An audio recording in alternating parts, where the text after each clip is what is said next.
We have to change from doubter to believer. Hello everyone, welcome to DTBTV on a massive match day against Chelsea. Yes, it is nice to be back. I have missed every single one of yous, and it's going to be great to have a little non-scripted chat with all of yous. I've got the Liverpool Echo right in front of me.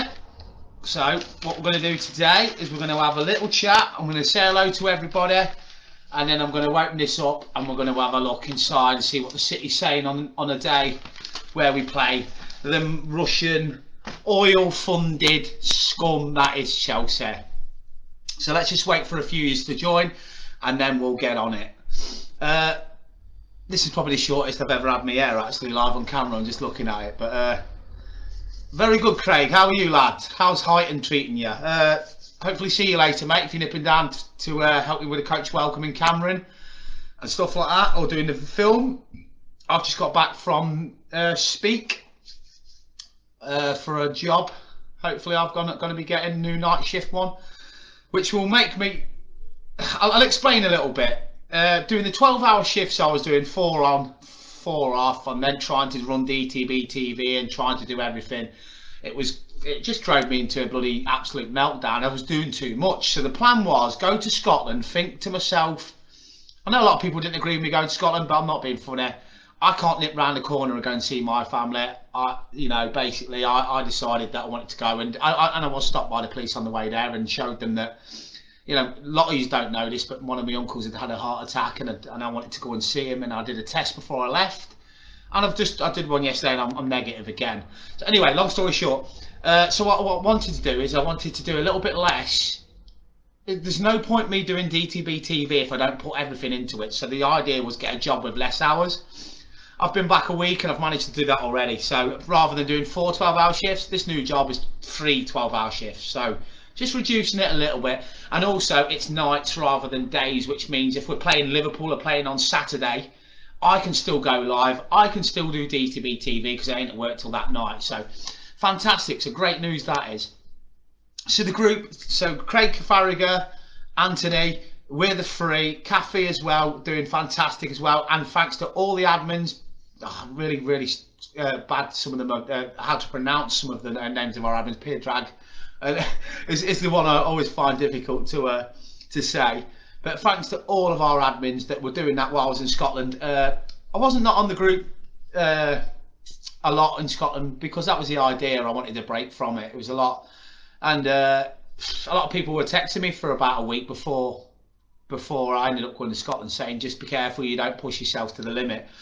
But I don't know how to do anything any other way. I had to get that right. I had to get that right with a flag welcoming. It had to happen. It had to be right.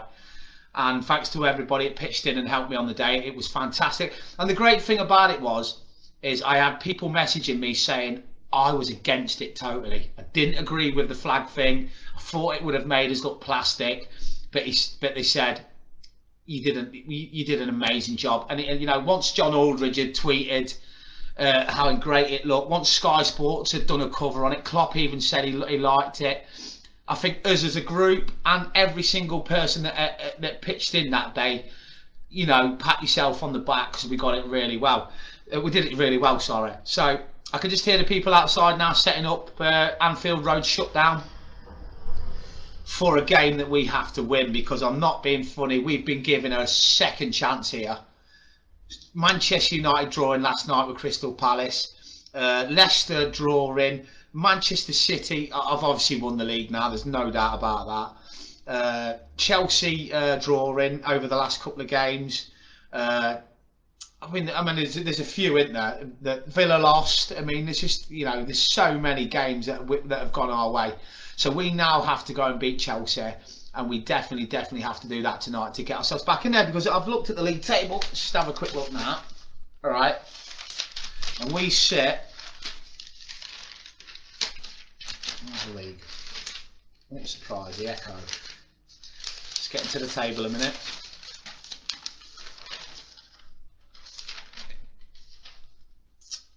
Trust the Liverpool Echo to let me just get my phone. Liverpool Echo always let you down for league tables half the time, don't they? Right, let me just go on my page. Just seen the team lineups that we're predicting for tonight. So Craig Farragher, thanks for that. I think it's a decent shout, that team lineup.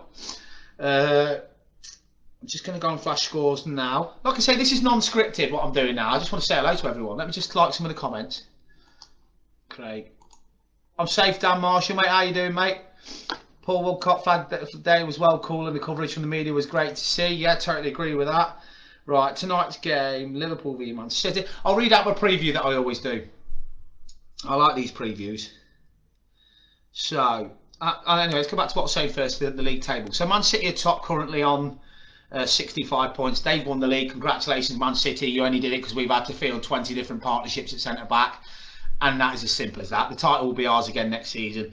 Manchester United on 51, Leicester City on 50, West Ham United on 45, Chelsea on 44, and us on 43. We win tonight. We leapfrog Chelsea into 5th, and we leapfrog West Ham. We go back in the top 4. There's the incentive. There it is. Cheers, Scott. Thanks, mate. Yeah, it's nice to be back. I look loads better, don't I? I look so much more refreshed and healthier. And I don't look like I'm 37 years old on Sunday anyway, do I? So yeah, hopefully we can get a win against Fulham on my birthday. So yeah, let's just say that once more. Thanks to everybody. Cafe, Pedrag, Anthony, Craig Farragher. 2 seconds. I'm just getting on something else as well. One other thing I forgot to tell you. I'm just getting on it now. Stephen Anthony as well, thanks to him as well.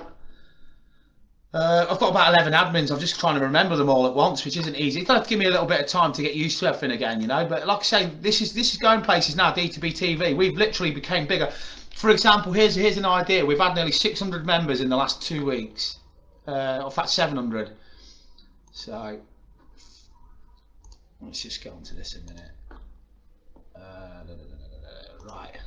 So personally, I want to thank Kathy Ryan, Craig Farragher, Matty Purchase, Stephen Anthony, Dean Hill, John Kelly, Craig Buck, Pedrag Cronin, Renal Muniain, Mickey Friars, and they're all my admins. I want to thank them all personally for their amazing work over the last week.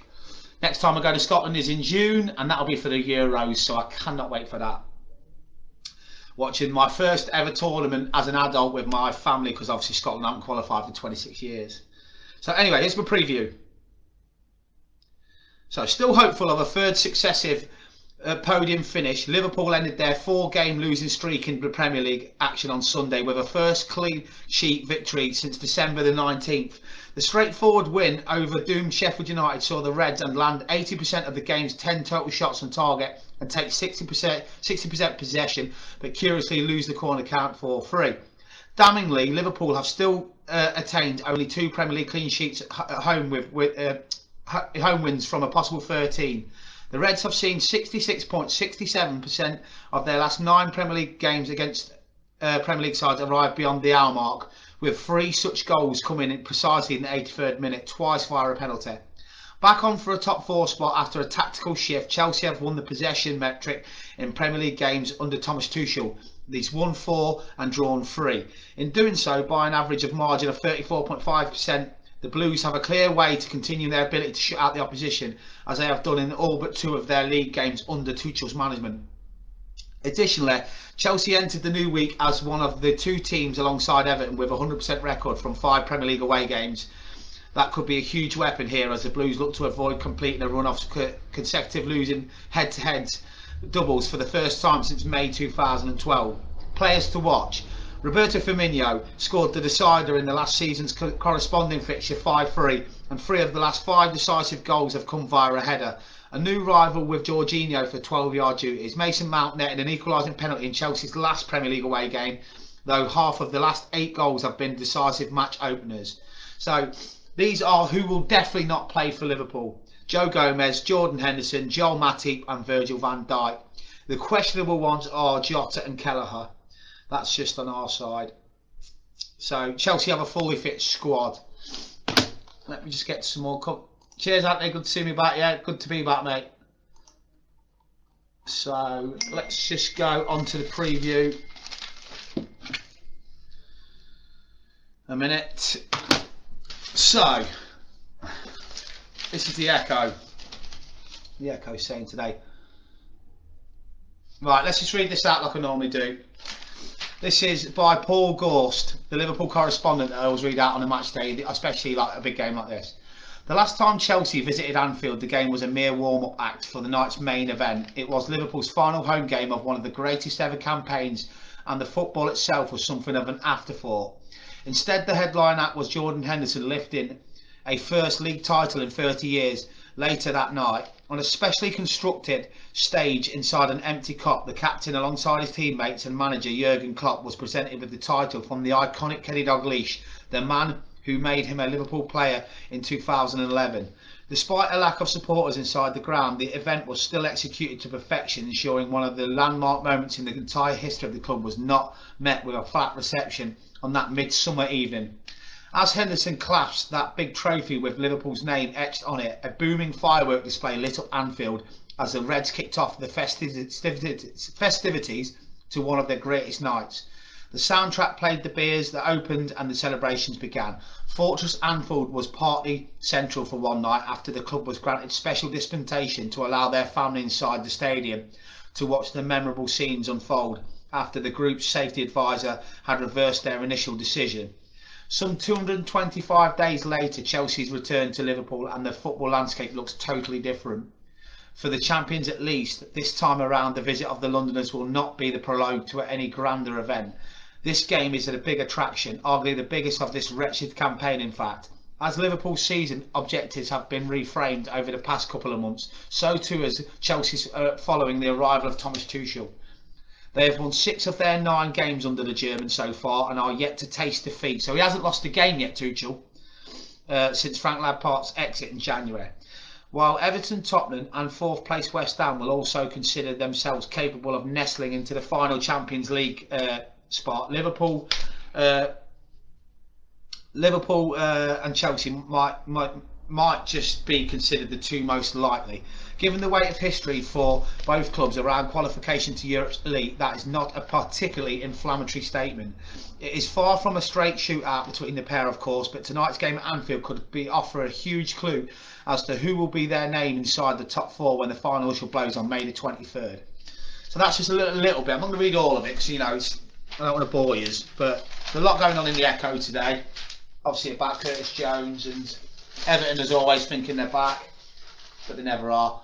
What I'm going to be doing, this is just a short video, is I will be live later for the coach welcoming as always. I'll also be live for. I'm not going to do match watch along because at the moment I'm going to wait until we get to 1,000 members on YouTube. We're about 20 off it, not even that. I don't think. Let's have a look.